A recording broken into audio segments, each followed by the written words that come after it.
What is going on, and welcome to the Urban Pitch Podcast, the beautiful game of life. The Wash crew is in the building. Stay washed up for another episode. I'm Ramsey Abushala, editor of UrbanPitch.com. As always, I'm joined by my co-host, Mr. First to One himself. It's Julio Monterosa. Julio, how we doing? What's going on, man? We have another special guest today. Another special guest, back-to-back MLS features. You know how we do over here. Yeah, I might not return calls from now on. We're leveling up because we got a rising star in the building today from the New England Revolution, DeJuan Jones. What's going on, man? How you doing? What's up? I'm doing well, guys. Thanks for having me on. Yeah, we were kind of going before we started, but we had DeJuan on an interview a couple months back. Had a little bit of technical difficulties, but we made double, triple checks this time. So no errors will be made this time around. Ramsey is known for not pressing record. Hey, No. That's if I have to do it, I'll do it. You don't want to do it, I'll do it.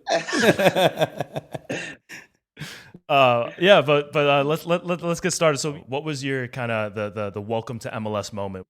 Christian Panilla, he was a winger on our team my rookie year. I don't know how he did it, but he had the ball 30 yards from goal, took a touch, kicked it over my head. I don't know. I thought it was two touch, but somehow he ran to the ball, had no angle, got to the end line somehow. I think he maybe did a combination with someone else, and then he just scored from an incredible angle. And I was just like, "Yo, is this how it is at this level?" Can I hang? They had you getting used to a new position right then too, right? Yeah. Well, in the beginning, I was playing a winger when I first got to MLS. Okay. So this was just it was a 4v4, to big goals. Got it. It was guard your guy. You have to stay guarding your guy the whole time. And then, of course, they matched me up with our best attacker at the time. So you got to put your hand up. Once he puts the ball over your head, you ain't doing that, bro. It happened so quick. Talk about the combine, because that kind of was a big splash moment for you, where all of a sudden people were circling your name and your stock rose a little bit. Today's episode is brought to you by Bet Online. Our partners at Bet Online continue to be the #1 source for all your betting needs and sports info. Find out the latest sports developments, including the updated odds on the NBA playoffs, fights, and even next season's futures. And don't forget that the MLB is back as well. Who are you picking to win the World Series? Bet Online is your continued source for all your sports wagering needs, including live betting and your favorite Vegas casino and poker games. It's super easy to get started, so head to the website today or use your mobile device to join and use our promo code BELIEVE, that's BLEAV, to receive your 50% welcome bonus on your first deposit. Bet Online, where the game starts.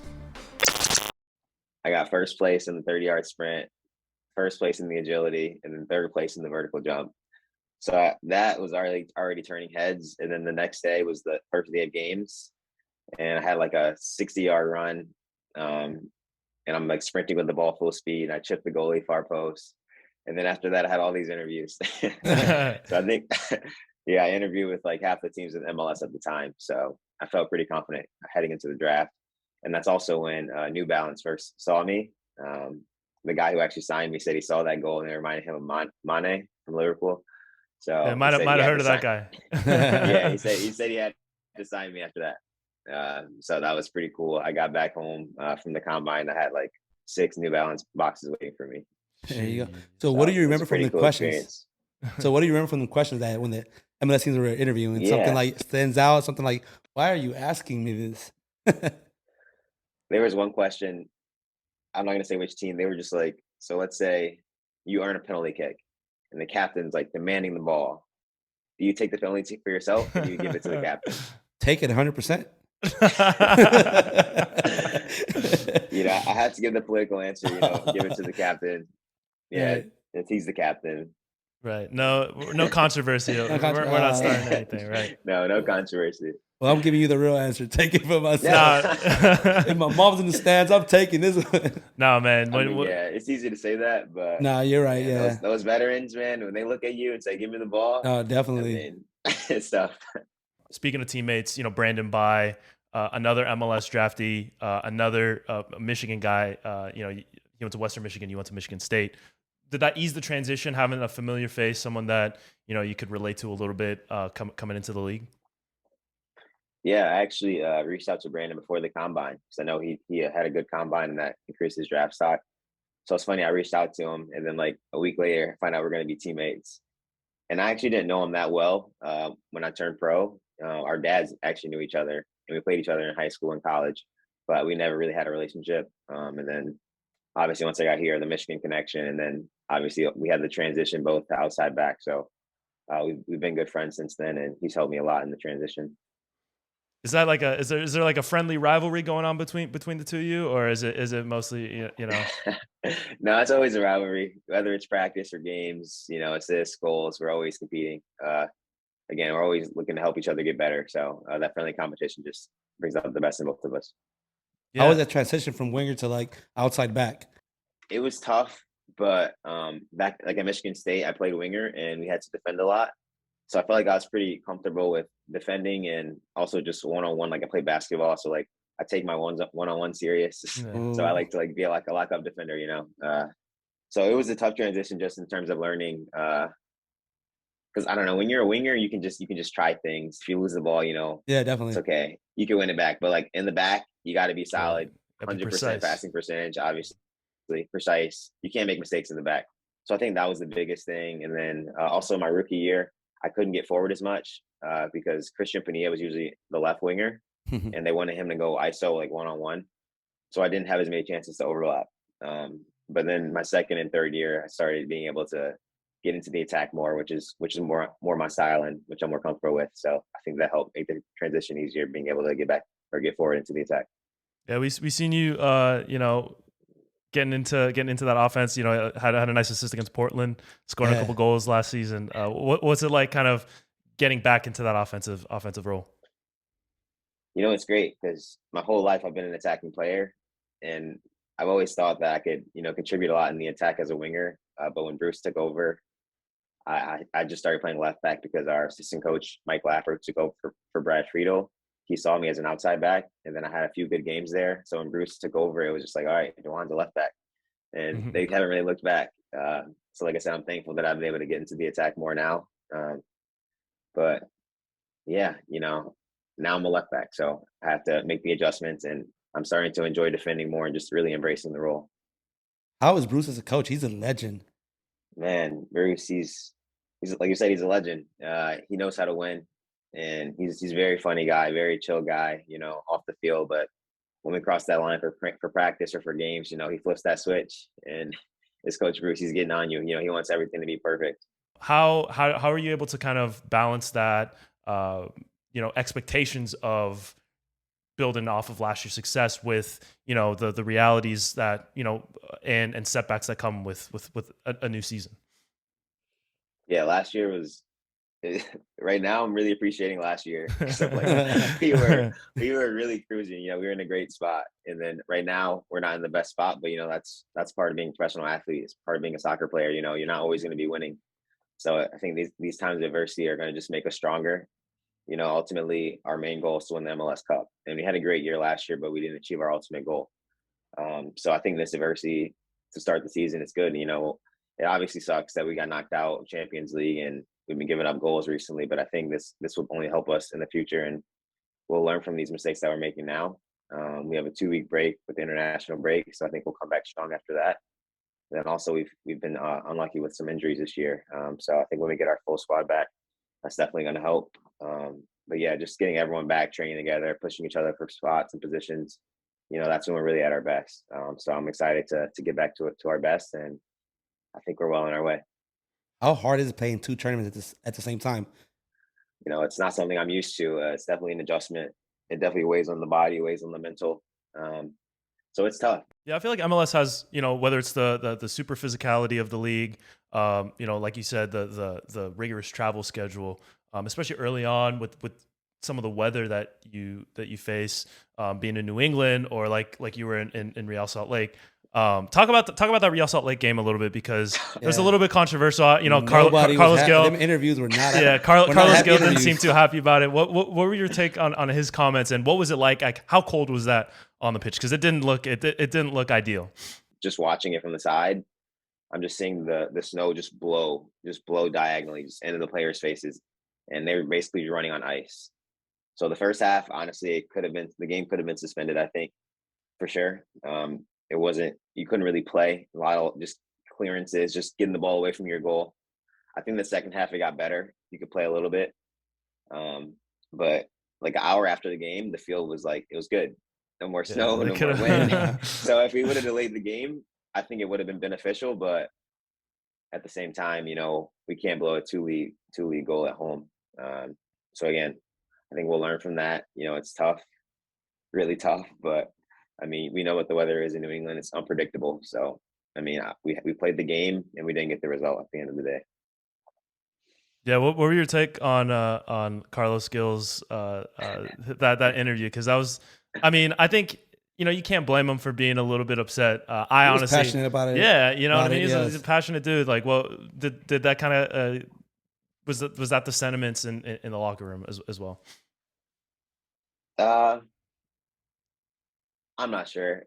It was quiet. It was quiet in the locker room after that game. Yeah, everyone was just sad and embarrassed, honestly.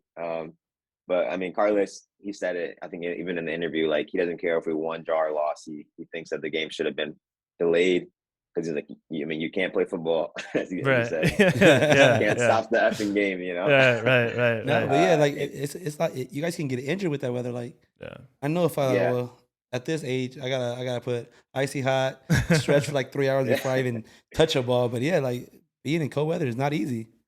Yeah, cold weather, the snow, it was like ice out there, like I said. So it was definitely tough conditions. I didn't play in the game, so I can't really give my take on how the field was. But especially the first half, it didn't really look like it was a playable pitch. There's been a lot of talk about the MLS kits this year because I think Adidas did a pretty good job of listening to some of the concerns over a lot of the kits being pretty repetitive over the last few years. But this year, I think they did a good job of kind of differentiating and adding some kind of bespoke designs. It's hit or miss with some of these MLS rebrands, but I think the Revolution did a pretty good job. What's your take on it? Yeah, originally I was like a little sad. I mean, again, I got to the Revs, they have the flag, and it's been our logo since the inception of our team. But the more I've seen it around the locker room, like on our training kits and on our jerseys, I think it looks pretty nice. Has there been any other designs outside of the Revolution's home kit this year, which I think is pretty clean? But is there any other designs that have caught your eyes? Gotta go with Portland. Those are fire. I like the pink. Fire. Those are fire. Those are the only ones that really come to mind right now. But man, that first game against them, the jerseys are looking nice. Yeah. You got to step the game up because you had the assist too. Yeah. I had to. Yeah. I look good, but look at my playing. It's way better. Right. But speaking of new looks, a couple of new additions to the squad. You got Jozy Altidore and Sebastian Lleget. What's it like playing with these new additions up top? It's great. I think Seba, he's a guy that he doesn't lose the ball. He's a creative player. He just can get out of tight spaces. Like, he makes it look very easy, very smooth, elegant player. And then Jozy, he's just a goal scorer. He gets in the box. He was on my team today for small-sided, and I think he had 4 or 5 goals. Like, just get him the ball, feed Jozy, and he'll put the ball in the back of the net. A veteran guy who's got plenty of experience, championship pedigree. So, those are 2 great additions we had this year. You got the men's national team call up. Didn't get a chance to make the debut yet. I know I'm confident in saying that it's coming. But what was it like getting a chance to train with the team and be in that kind of environment?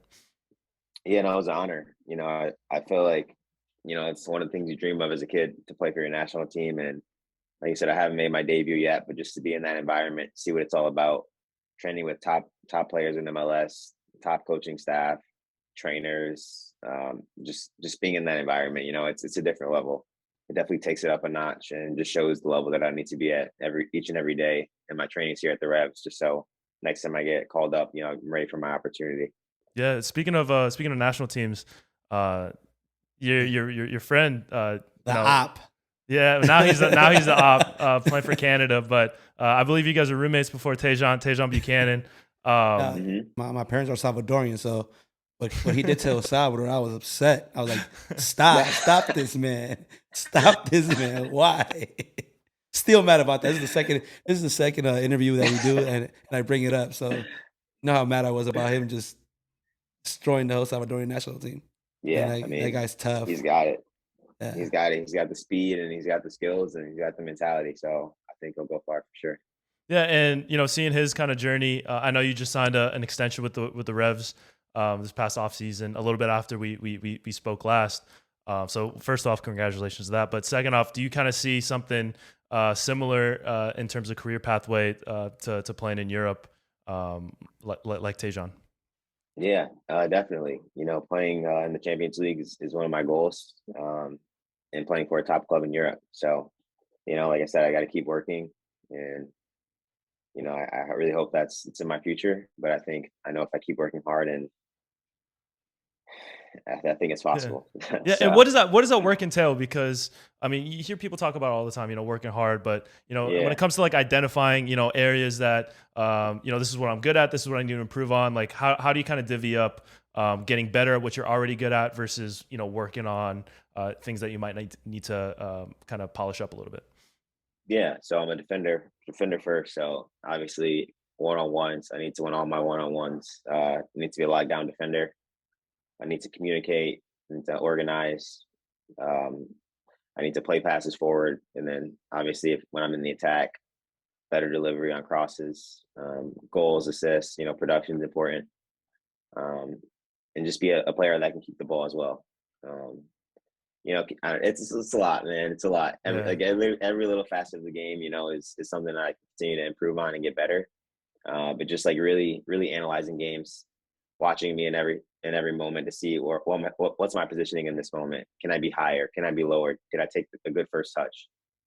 Did I have my head up? Did I see this guy behind me? Did I see this guy on the far side? So really analyzing like that is something that I've been doing this year, and I think that's helped me grow over the years. Yeah, I mean, you can see the dividends paying off slowly and steadily. So I'm sure that trend is only going to continue going upwards. But let's take things off the pitch for a bit, because I know last time, that interview that kind of got away, we got into it a little bit, but word on the street is that you're a fan of The Bachelor, or is it Bachelor or Bachelorette? Which one? Because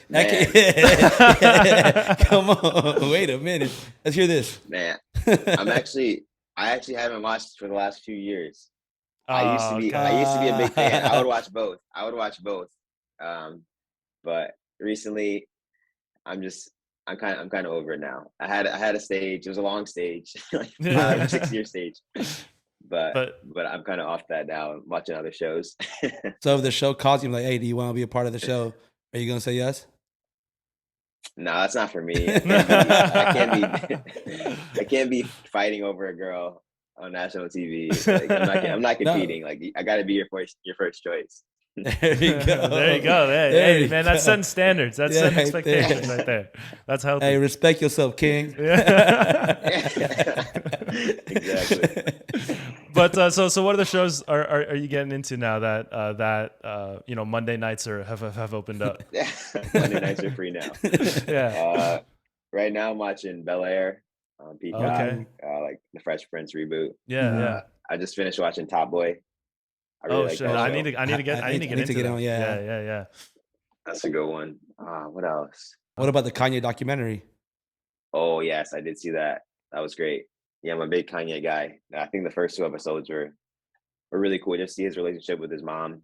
Yeah. And just see how strong that was. 'Cause everyone always talks about it, but I didn't really know, how close they were. So to see that, and like the scene when they're rapping "Hey Mama" together, and that really got me in the feels. Yeah. She was rapping some of his unheard raps, word for Unreleased. word. Yes. Like that's crazy. Word for word. Yeah. My mom barely knows my middle name, man. Like that, only when she's mad at me.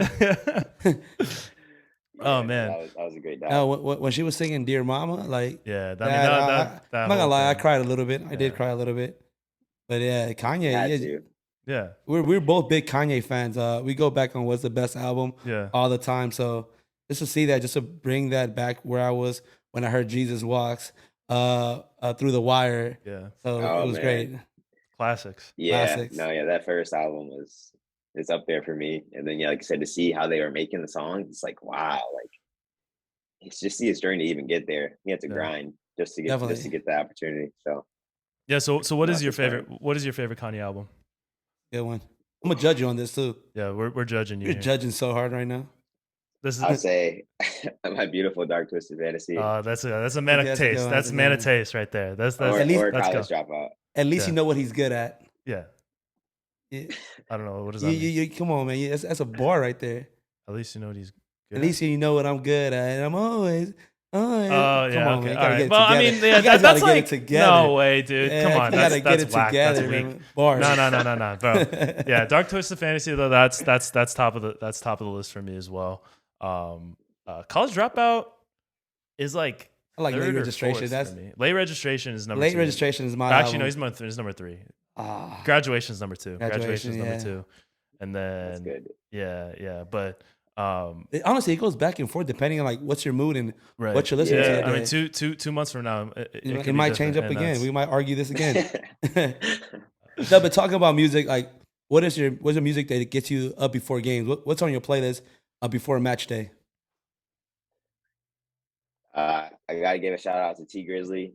He's a Detroit rapper, and he went to Michigan State. For like did he? But, that first day out goes hard. First day out. He had LeBron rapping in the LeBron mumbles. He was pretending to rap. He was getting like every other word right. Every third word. What else is in that playlist? Man, got Kanye, Drake.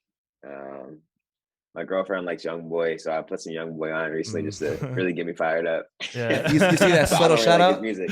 You see that subtle shout out? Like, you want to be part of the Bachelor? No, it's not for me. Yeah. Now we know why. Now we know why.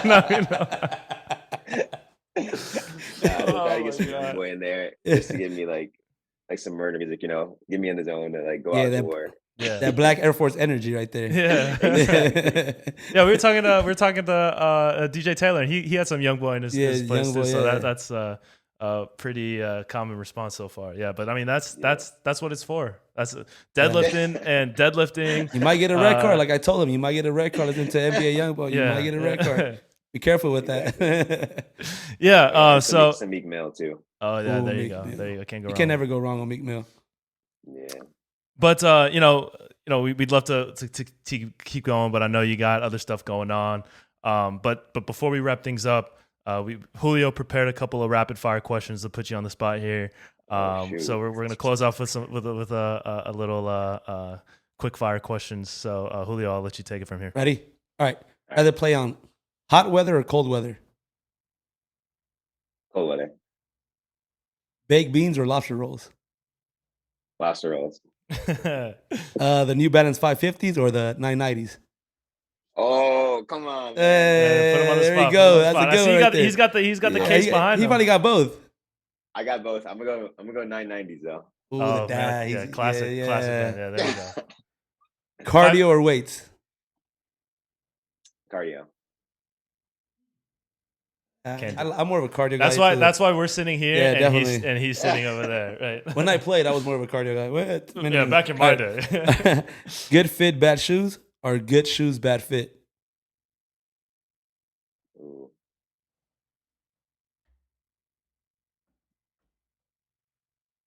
Good shoes, bad fit. There we go. Wow, go. 2 for 2 on that response. 2 for 2. Wow. Okay. And all right. And besides New England fans, what other place has great fans that you like to play in front of? Portland. Yeah, Portland's got a great atmosphere. They get Providence Park rocking. They're always one of the top rated. How about Austin? I know Austin is.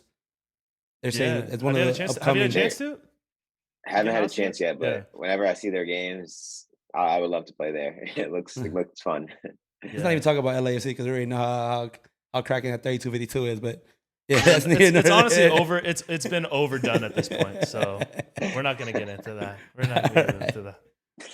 I had to shout out to 3252. Yeah, whatever, man. This guy's biased. He's biased. A little bit. But listen, DeJuan, really appreciate you coming on the show. It's always a pleasure talking to you. Best of luck moving forward, and I'm sure we'll see more of you as time goes on.